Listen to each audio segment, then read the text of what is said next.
दिनै 26थि बोसोरसालिया जनाय दख'रा दुलाराय बर' फरायसा आफाद आरो 22थि बोसोरसालिया जथुम्मा जनाय दख'रा दुलाराय बर' आइजो अनसाय आफाद बे मोननै आफादजों जथायै साननैनि हाबाफारि लादों। दा बे साननैनि हाबाफारियाव दिनै सेथि सान हिसाबै बिथांमोना गिबि खेब सोलोंथाइनि सायाव सावरायनाय हाबाफारि लादों।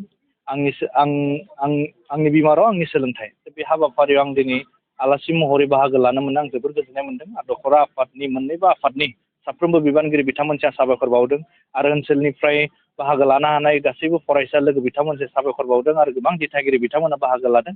दा बिनि गेजेरजों मोजां मोनसे कनस्ट्राक्टिभ डिसकासना जादों जे सोलोंथाइखौ जोंबो माबोरै लांनांगौ बा सोलोंथाइ लानायाव मा जेंना जेंसिया फैयो बा बै जेंना जेंसिनिफ्राय सासे फरायसा बा सासे लाइमोना माबोरै गोजानाव थानांगौ दा बै जेंनाफोरखौ बोरै दोरोदनानै सासे लाइमोना गावनि जिउआव जि थांखि लादों गावनि जिउआव जि मोनसे एइम लादों थांखि लादों बेयाव बोरै सहैनो हायो बेफोरनि गासैनिबो सायाव जों दिनै बे हाबाफारिनि गेजेरजों सावरायनाय जादों।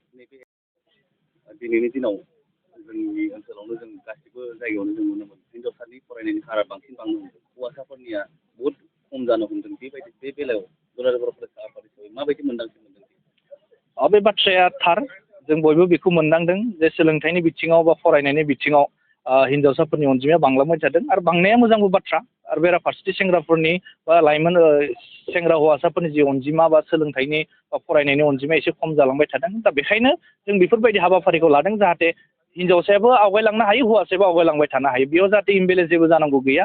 दा बेखायनो हौवासाफोरा गोसो होआखै बेखायनो जोंनि अनजिमाया खम जादों हौवासाफोरनि फरायनायनि बा सोलोंथाइनि अनजिमाया खम जालांबाय थादों। दा बेयाव खुनु इनइकुवेलिटिनि बाथ्रा गैया बेखायनो इकुवेलि जाहाथे बे फरायनायखौ लांबाय थानो हायो बयबो मोनसे कम्पिटिटिभ मुगा फैबाय बेयाव। दा हिन्जावसाफोरा बांसिन गोसो होना फरायनायखाय बिसोरनि सोलोंथाइनि अनजिमाया बांदों हौवासाफोरा साफा सानै हौवासाफोरा गोसो होआखै फरायनायाव बेखाय अनजिमाया खम जालांबाय थादों। दा बेनि थाखाय मालाबा सिटुवेसन बा इनभारमेन्टनिबो गोरोन्थि थायो बेखायनो माखासे गाज्रि इनभारमेन्टनिफ्राय जोंनि सेंग्राफोर हौवासाफोरा जाहाथे एसे जानगाराव थायो दा बेखायनो बेफोर बाथ्राखौ सावरायनाय जादों जाहाथे बिनि गेजेरजों सोलोंथाइनि जितु मानदण्ड हारा जाहाथे गोजौ लेभेलाव थांनो हायो।